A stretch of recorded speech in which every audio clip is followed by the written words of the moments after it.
Hey, what's up? John Sonmez from SimpleProgrammer.com. So I thought I'd do a quick video. My wife just showed me this video that's circulating on the internet about this cop that threw this girl across the room.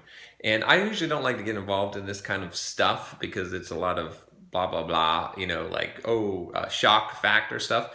But I think there's an important lesson here. So I think this is the perfect opportunity to talk about something that I think is really important to understand, which is in regards to authority, perceived authority, and understanding context and timing and roles, right?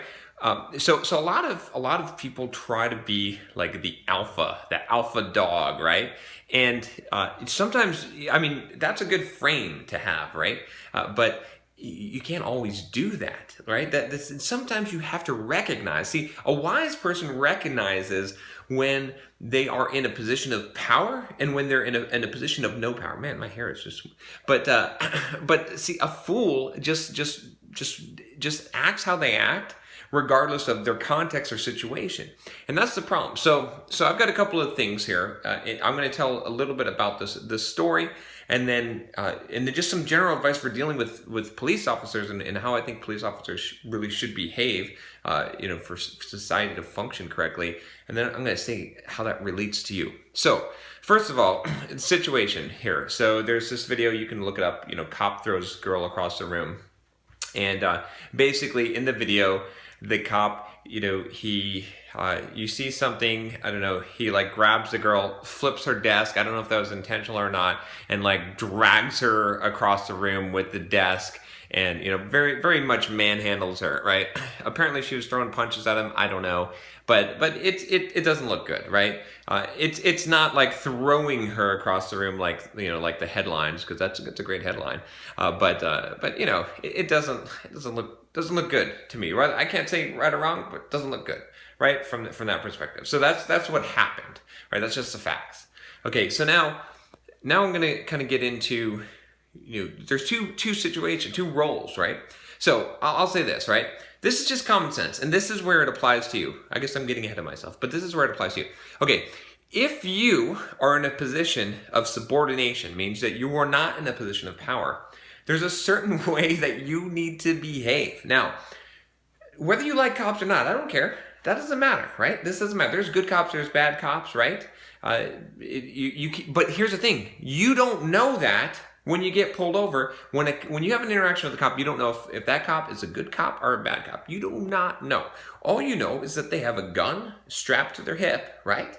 And that they are in a position of authority over you, regardless of who you are. See, this is the thing. It's like the cop, and I keep using the word frame. That's because I just listened to this awesome book called How to Pitch Anyone. Totally good book, and it actually has a lot more to do than pitching. But anyway, so the cop comes in with this frame. He's got a perfect frame. He has a position of authority over just about anyone, right?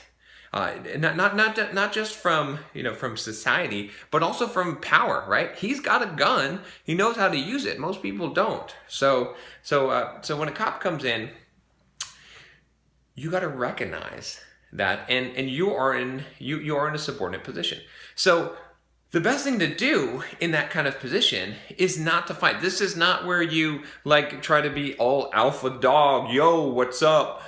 Trying to be tough. That's not going to work very well, because it's transparent. It's weak. It's actually displaying weakness, and it's just stupid, because this person, so let's say this is a bad cop. He could shoot you. He could mess you up. All kinds of bad things could happen. You are not in a position. What could you do to the cop? Right? Almost nothing. There's nothing that you can do in that case. Plus, they probably have backup. Just bad situation for you to try and fight or defend yourself. What you should do in that situation is just shut the hell up, right? And do what he says. Be as respectful as possible. Say, yes, sir. Yes, officer. And you know what? He could be totally wrong, or she could be totally wrong. And then you deal with that in court. You deal with that later, because you don't have any power at that point.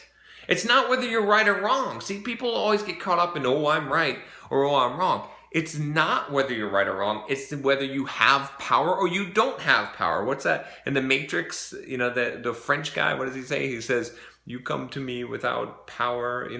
You got to recognize when you have power, you don't have power. In that situation, you don't have power. So if you are ever in a confrontation with a cop, just shut up, do what he or she says, and be respectful, and just get through it. Try to talk as little as possible, right? There's this really good talk on the internet. This lawyer says, never talk to a cop. I agree, except that, like, be respectful, be kind, be respectful, show that you recognize where the power is, and defer to that authority. You may be way more powerful in the larger scope of things in the world, and that you can deal with that in court. You can deal with that after the fact. You can report the police officer. You can do all kinds of things to remedy the situation afterwards. But in that moment, you need to shut the fuck up. You need to be quiet and not cause trouble for yourself. But now, other side of this, right? So and I'll say this, right? If you like disrespect the cop, if you don't recognize this basic rule, and you throw a punch at a cop, do something to a cop, you deserve whatever the hell you get. If a cop kicks your ass, brutalizes you, you deserve that because you're stupid, right? That's what I'm saying. Is I'm not saying that it's right for cops to beat people up, to brutalize them, to use excessive force. I'm not saying that at all, and I'm going to get to that in a second, so don't jump all over me yet. But what I am saying is that you deserve it because you're stupid, right? You deserve to get smacked up because you are stupid, because you need to learn this key lesson in life, which is that if you are in a position of subordination, you need to subordinate. You do not act in a certain way when you are not in a position of power. When you're in a position of power, sure, you can get away with a lot more shit, but you can't do that when you're in a position of subordination. So anyway, you mess with a cop, you deserve what you get. Now, on the other side, doesn't mean both can't be wrong, right? So on the other side, I personally believe that no one should be a cop unless they're willing to put their lives in sacrifice for the greater good, right? So if you want to be a cop, and this is why I believe this, right? Okay, let's take like firemen and military. Firemen is a better example because no one hates firemen. I don't know anyone who's like, oh, fucking firemen, the firemen. No, right? Because they're actually, like, there's no argument that you could make that they're actually putting other people's lives in front of their own. It's an actual, like, sacrifice. There's no way you can really misinterpret that. Mostly the military is the same, right? A lot of people, I guess there's some people that hate the military, but military is generally more liked than cops, right? Thank you for your service. That's what you say when you encounter someone, a vet, right? That's pretty dang common. But why are cops so hated? Well, because in general, right? I'm not talking about everyone, but there's more cops out there that it's not perceived that they're putting their life in sacrifice for another. So in that particular situation with the girl in whatever, whether the cop was justified in using excessive force, he should defer to not do this. And every time that this comes up in the news, right, and it's like, oh, police brutality or shooting or something, I just think in my head, right, like, I understand, like, maybe you had from a legal right to defend yourself as a cop, and a lot of people say, oh, well, cops should, they shouldn't get shot for a criminal. I totally disagree. I think no one's forcing you to be a cop, but if you want to be a cop, I think you should be willing to take a little bit more shit than everyone else, to risk your life a little bit more to ensure the safety of others, right? It's just like, you don't have to be a cop, but if you want to be a cop, I mean, otherwise you get into these bad situations. Why, violence, using excessive force should be like the last resort, right? I just saw this video of this cop shooting a dog, and I'm like, I understand, yeah, legally, yeah, dog attacks you, sure. But, you're on this busy street with kids and stuff, like, okay, so you get bit. Like, you got 4 other cops around you. I understand that sucks, but man, that's the sacrifice that you should be willing to undertake if you're, if you're going to be a cop. I don't want to be a cop. I don't want to make that sacrifice. Fuck it. I don't want to do that. But if you want to be a cop, you should be willing to make that sacrifice. So what I'm saying here is basically this, like, in that context, in that situation, and I'll kind of wrap this up in a second here, but But basically, they're both wrong, right? So if you are the person who's being brutalized by a police officer, most of the time you're wrong, because you shouldn't be. You have to recognize the power situation, and that you don't have power, and that you need to defer to authority. Just say yes, sir, and shut your fucking mouth. Like, don't don't talk back to a cop. That's just stupid. It's just survival instinct, right? Just basic common sense. Someone has a gun, they have backup, they have authority over you. Don't talk back to them. I don't give a shit if you're right or wrong, or they're being an asshole. It doesn't matter, right? So you're wrong in that case. But then at the same time, basic common sense. If you're a police officer, you've got a negative perception in society.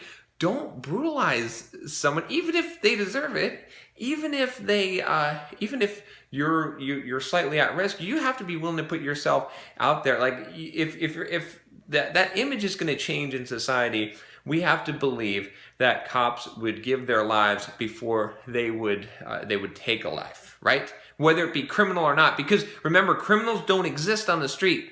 Criminals exist in a court of law. So everyone is innocent until proven guilty. So when you say, oh, well, cops shouldn't have to sacrifice their lives for criminals, you don't know that they're a criminal. The cop doesn't either.